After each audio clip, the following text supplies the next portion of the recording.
Hello friends, good evening. शाम का time हो गया था तो मैं सुबह के लिए तैयारी कर रही थी। सुबह के लिए ये रहता है कि रात से ही तैयारी कर लो तब आराम रहता है, नहीं तो बड़ी दिक्कत होती है सुबह उठने के बाद। और रात में मैं बैठ गई थी लहसुन छील। इसी टाइम में अक्सर सब्जी तड़के जो भी रहता है ना, इसी टाइम व्यवस्थित करना पड़ता है।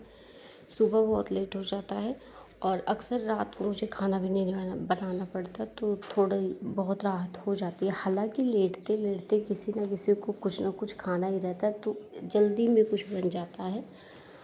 तो मैं जो है सुबह काट रही थी सब्जी, रात को काट रही थी सब्जी सुबह के लिए।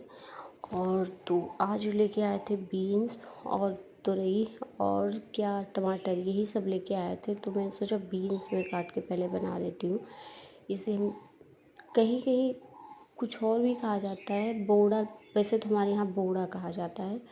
बोड़ा, बीन्स और लोबिया, पता नहीं इसे कहते हैं या किसी और चीज़ को, मुझे नहीं पता, शायद यही होगा।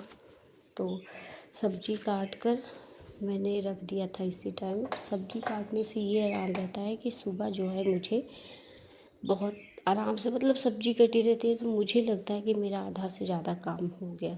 सब्जी वगैरह काट के तो फिर आ गई थी मैं अनिका को दूध देने के लिए। तो अनिका को दूध मैंने काफ़ी पहले उबाल दिया था, पर अभी शाम को उसका कुछ खाने का मन था तो फ्राइड राइस और कोल्ड ड्रिंक लेके आए थे, तो वो खा लिया था उसने। तो बोला था कि अभी मैं आधे घंटे बाद ही जो है दूध पीऊँगी मम्मी, अभी मुझे मन नहीं है पीने का। दूध पीने में क्या है कि बहुत ज़्यादा इग्नोर करती रहती है। और अभी मैं तेज़ वॉइस रिकॉर्डिंग नहीं कर सकती क्योंकि सुबह का टाइम है। ये लग रहा है कि अभी उठ जाएंगे, उठने के बाद आते हैं तो मुझे सुनाई भी नहीं पड़ता कि आ रहे हैं। तो मैं बहुत धीरे धीरे वॉइस रिकॉर्डिंग करती हूँ। सोच रही थी कि चले जाएंगे तब करूँगी, पर अभी लग रहा है कि करके रख दूँ। उसके बाद कि मेरे पास कोई वीडियोस नहीं है डालने के लिए।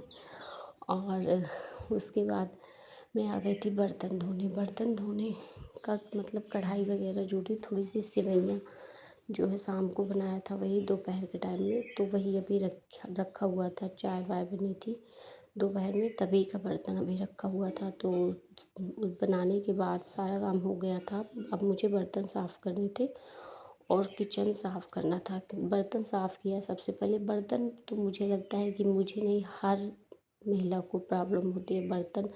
और इस गर्मी में मतलब इग्नोर करती रहती हूँ कि कितना कम खाना बनाना पड़े, कितनी कम बर्तन हो। लेकिन बर्तन खाना तो चलो मैनेज हो जाता है, कुछ बना दो तो।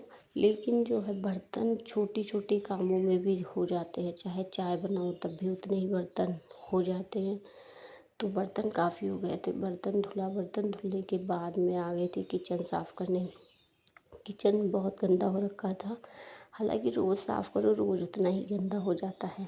और मेरी अनिका आज पूरा दिन मतलब किचन में कुकिंग करना सीख रही थी। कहीं तेल, कहीं कुछ, कढ़ाई रख कर गैस पर कुछ ना कुछ अपना कर रही थी। मतलब छुट्टी रहती है तो उसे कह दो कि गर्मी इतनी है बैठ जाओ, नहीं बैठती, किचन में ही खड़ी रहती है। अभी काम करना पड़े, जिनको काम करना पड़ता है उनसे होता नहीं है, पर वो जो है किचन में ही खड़ी रहेगी सारा दिन। जितनी देर में किचन में रहोगी और मुझे, मेरा वेट करती है कितनी जल्दी मैं किचन से छूटूं।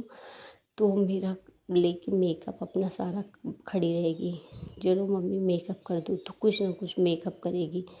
थोड़ा मुझे रिलैक्स मिल जाता है, इसीलिए मैं करवा भी लेती हूँ मेकअप। लेकिन कार्टून बना, कभी कभी ठीक ठाक रहता है, कभी कभी एकदम कार्टून बना देती है कलरफुल आई शैडो लगा के। तो मतलब उसका दो काम है, जब तक मैं नहीं लेटी हूँ तब तक मेरे साथ चाहे दिन हो चाहे रात किचन में ही टहलती रहेगी। उसके बाद कितना भी डांटो नहीं जाएगी। फिर मैंने हाथ पैर अच्छे से धुला। हाथ मुँह धोने के बाद फिर मैं जा रही थी लेटने के लिए, पर ये लोग अभी बैठे थे बाहर आंगन में चारपाई डालकर। तो मैंने कहा मैं तो जा रही हूँ लेटने। तुम लोग रात में कितना भी खाना बनाओ नहीं बनाओ, पर हमें लेटते लेटते 10 बज जाते हैं। जितनी देर में बिस्तर पे जाती हूँ पूरे 10 बज चुके होते हैं, 10 साढ़े 10 हो जाते हैं। उसके बाद मैंने हाथ पैर साफ़ किया, फिर मैं चली गई लेटने के लिए।